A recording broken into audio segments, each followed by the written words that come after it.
They say that Hollywood is a town built on dreams, and one of its greatest dreamers was Walt Disney.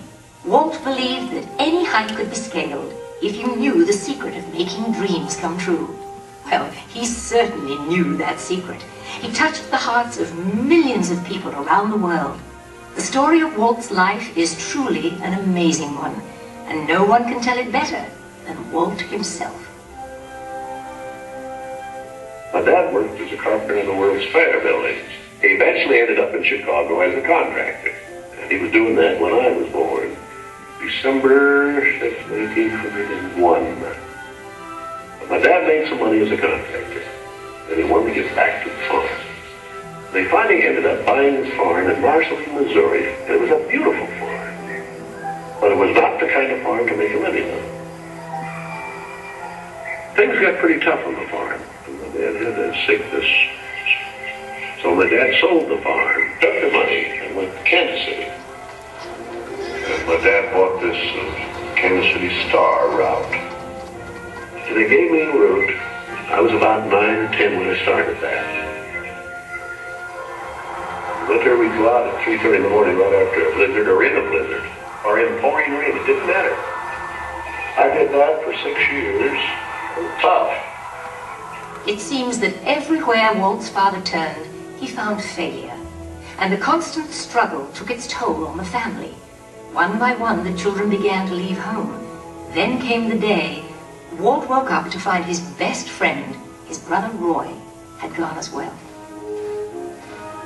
My brother had joined the Navy, so I wanted to join him. Well, I was still a year too young. I was 16.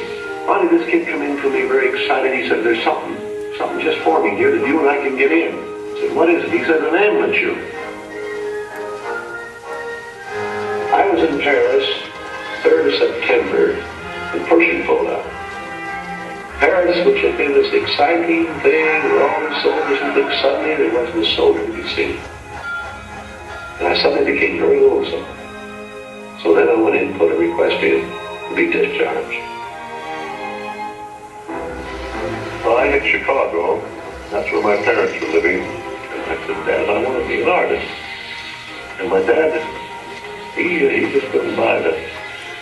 So I pulled stakes and moved to Kansas City. Roy was in Kansas City working in a bank. One of the fellows working with Roy said, "Say, I have a couple of friends that have an art shop." And I went up with these samples, and there were all these corny things I'd done in France.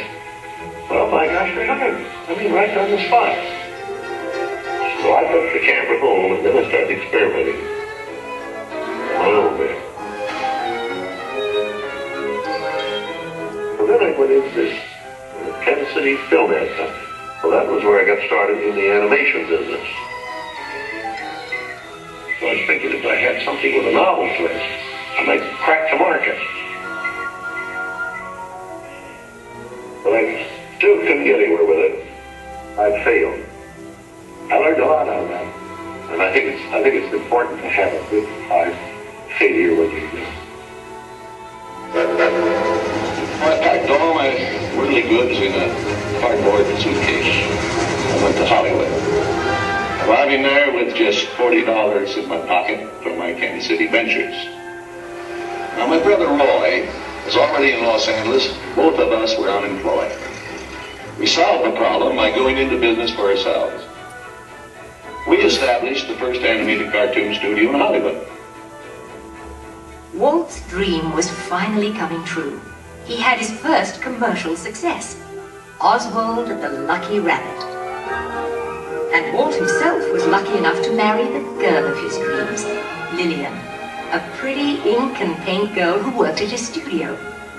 Then he was dealt a tough blow. On a trip to New York City, he learned that through a contract loophole, he had lost ownership of Oswald. And to make matters worse, the distributor had signed away all of Walt's artists. Devastated, he headed back home to California. But something happened along the way that would change his world forever.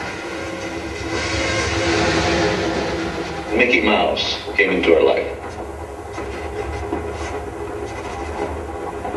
he popped out of my mind onto a drawing pad on a train ride from Manhattan to Hollywood at a time when the business fortunes of my brother Roy and myself were at lowest ebb and disaster seemed right around the corner. His first actual screen appearance was at the Old Colony Theater in New York in Steamboat Willie. He was the first cartoon character to stress personality, and I thought of him from the first as a distinct individual. I did the voice. Hang on, pal. Here we go.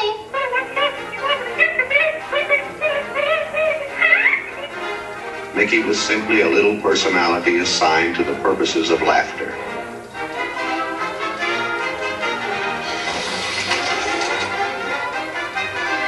Mickey fitted the need exactly. He brought in the money which saved the day. He enabled us to explore our medium, and he paved the way for our more elaborate screen ventures. By nature, I'm an experimenter, so I had another idea which was plaguing my brain. It was the Silly Symphonies. It was a series without a central character.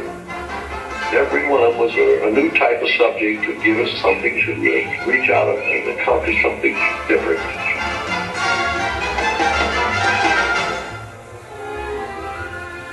Then we started distributing both Mickey Mouse and the Silly Symphonies. It was nip and tuck, get them out. Walt began to push himself and his artists. He worked day and night, and when he wasn't working, he was worrying about the future. And then the inevitable happened. In 1931, he suffered what he called a heck of a breakdown. So he took Lillian on the first vacation they had ever had. By the time he got back, he was a new man and ready to get back to work.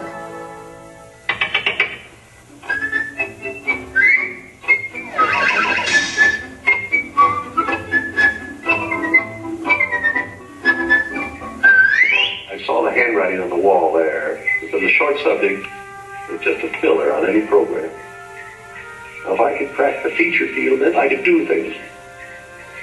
I had done a little story research on different fairy tales I might do, and Snow White was one of them. I thought it was a perfect story. I had the heady. It's a magic wishing apple. Now, make a wish. I had the prince, the girl, the romance. I had the sympathetic warmth and things. He started Snow White sometime in 1835, and it was around 2 years in the making. We had the family fortune, we had everything wrapped up in Snow White. In fact, the banker, I think, was losing more sleep than I was. We had a big premiere, the Carthay Circle Theater, big, grand Hollywood premiere. All of Hollywood brass turned out for a cartoon.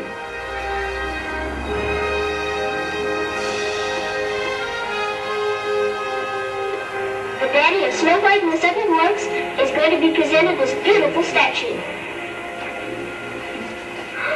Isn't it bright and shiny? Oh, it's beautiful. Aren't you proud of it, Mr. Disney? Well, I'm so proud I think I'll bust.